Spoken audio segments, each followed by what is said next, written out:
Samantala, karagdagang investments ang inaasahang ilalagak sa bansa, partikular na sa sektor ng kalusugan.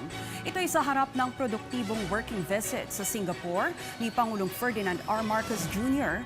kung saan pinaigting din ang bilateral relations ng dalawang bansa. Si Kenneth Pasyente sa sentro ng balita.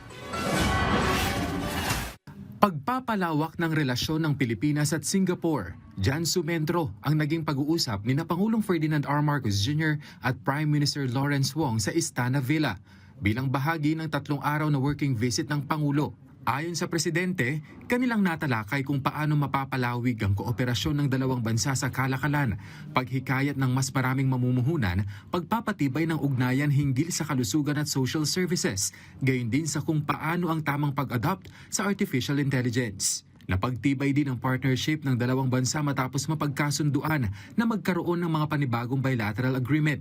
Binigyang diin din ng Pangulo na walang patid ang pakikipagtulungan ng Pilipinas sa Singapore para mapanatiling mapayapa, matatag at bukas ang ASEAN sa mga oportunidad. Kabilang din sa naging aktibidad ng Pangulo ang pakikipagpulong sa mga business sector sa Singapore. Kabilang na ang ABC Impact na nagpaabot ng commitment sa patuloy na pamumuhunan sa bansa.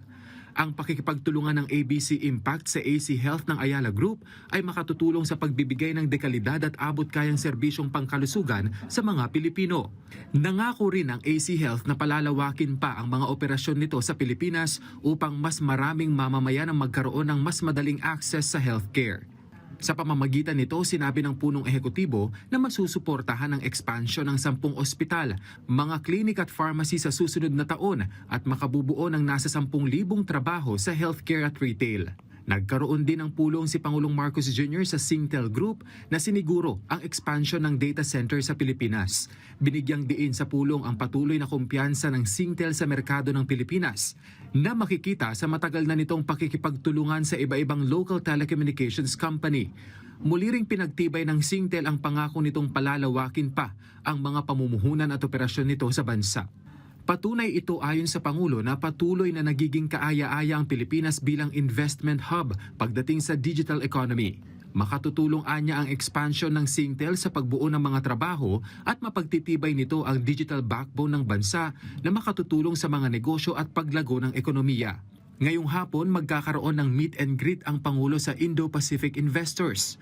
Dadalo rin siya sa Milken Institute Roundtable bago ang nakatakdang flight pabalik sa Pilipinas mamayang alas 7 ng gabi. Kenneth Pasyente para sa Bayan.